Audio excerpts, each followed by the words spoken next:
আমরা বাংলাদেশের মানুষেরা দীর্ঘ 9 মাস আমাদের দলের প্রতিষ্ঠাতা বাংলাদেশের স্বাধীনতার ঘোষক শহীদ জিয়াউর রহমানের ঘোষণার মধ্য দিয়ে যে যুদ্ধ শুরু করেছিলাম, সেই যুদ্ধের শেষ পরিণতি হিসাবে আমরা এই দিনে অর্থাৎ আগামীকাল আমরা বাংলাদেশের যে পতাকা, সেই পতাকা আমরা ঢাকা থেকে শুরু করে টেকনাফ থেকে তেঁতুলিয়া শুরু করে আমরা সেই পতাকা উড়িয়ে দিয়েছিলাম, স্বাধীন বাংলাদেশের পতাকা। সেই পতাকা ছিল শুধুমাত্র একটা ভূখণ্ডের, নতুন ভূখণ্ডের পতাকা নয়, সেই পতাকা ছিল একটা জনগোষ্ঠীর আশা আকাঙ্ক্ষার পতাকা। আর সেই আশা আকাঙ্ক্ষা ছিল এই মানুষের তাদের বেঁচে থাকার আকাঙ্ক্ষা, তাদের নিজেদের ভাগ্য নিজেরা পরিবর্তন করবার আকাঙ্ক্ষা, তাদের মাথা উঁচু করে দাঁড়াবার আকাঙ্ক্ষা। বন্ধুগণ, সেই লড়াই আমরা লড়েছি 9 মাস। আমরা শহীদ প্রেসিডেন্ট জিয়াউর রহমান সাহেব আমাদের যুদ্ধ শুরু করে দিয়েছিলেন, সেই যুদ্ধে আমরা বিজয় লাভ করেছিলাম। কিন্তু দুর্ভাগ্য আমাদের, অল্প কিছুদিন যেতে না যেতেই আমাদের সেই বিজয়ের যে আনন্দ ম্লান হয়ে গেল। আমাদের যে স্বপ্ন, সেই স্বপ্ন ধূলিসাৎ হয়ে গেল। আমরা দেখলাম আমাদের চোখের সামনে আমাদের যে সমস্ত মানুষের লড়াই করেছে, যুদ্ধ করেছে, তাদেরকে কিভাবে নির্মম ভাবে অত্যাচার নির্যাতন করা শুরু হলো। আমরা দেখলাম যে মানুষগুলো বুকে রক্ত দিয়েছে। এই ছেলে, তুমি কথা বলবে, আসো কাঙ্গিয়া। এই বিষয়গুলো আমরা চোখের সামনে দেখেছি যে যারা যুদ্ধ করেছে, সংগঠন করেছে, তাদের পরিবার পরিজনকে, তাদের ভাই বোনদের, ছেলেদেরকে কিভাবে সেই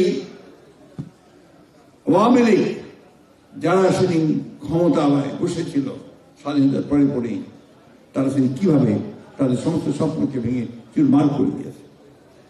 আমার মধ্যে চোখের সামনে দেখেছি যে সাধারণ মানুষ সেদিন না খেতে পেয়ে রাস্তায় মেয়েরা মায়েরা তারা এক মুঠো ভাতের জন্য ঘুরে বেরিয়েছে, ভাতের ফ্যানের জন্য ঘুরে বেরিয়েছে। আমার চোখের সামনে দেখেছি আমাদের বোন বাসন্তী তার লজ্জা নিবারণ করবার জন্য এক টুকরো কাপড় খুঁজে পায়নি, মাছ ধরার জাল দিয়ে সে তার লজ্জা নিবারণ করেছে। আজকাল অনেকেই সেই কথা ভুলে গেছে, আর যতদিন আওয়ামী লীগ ছিল তারা সে কথা ভুলেই মনেই করতে চায় নাই। কিন্তু আমরা সেই কথা ভুলিনি, কারণ ওই যে 1971 সালের স্বাধীনতা যুদ্ধের এই বিজয়ের দিনে আমাদের সেই সমস্তগুলো সেই দিন থেকেই টুকরো টুকরো হয়ে যাওয়া শুরু হয়েছে। এবং তারই ফলশ্রুতি হিসেবে আমরা দেখেছি যে আজকে যে পরাজিত ফ্যাসিস্ট, তাদেরই পূর্বসূরি ফ্যাসিস্ট হাসিনার পিতা শেখ মুজিবুর রহমানের নেতৃত্বে সেদিন আওয়ামী লীগ একইভাবে সমস্ত প্রতিপক্ষকে ধ্বংস করে দিয়ে, সমস্ত রাজনীতিকে ধ্বংস করে দিয়ে, রাজনৈতিক দলগুলোকে নিষিদ্ধ করে দিয়ে একদলীয় শাসন ব্যবস্থা বাকশাল প্রতিষ্ঠা করেছিল। এটা আমাদের বারবার বলা দরকার, বারবার বলা দরকার। আওয়ামী লীগকে আমাদের চিনে রাখতে হবে যে আওয়ামী লীগ সেই আওয়ামী লীগ যে স্বাধীনতার পরে পরেই আমাদের গণতন্ত্রের স্বপ্নকে ধ্বংস করেছিল। এটা বারবার মনে রাখতে হবে। বন্ধুগণ, সেদিনকার সেই কথাগুলো মনে হলে আজকের বিজয়ের যে আনন্দ, সেই আনন্দ সত্যি ম্লান হয়ে আসে।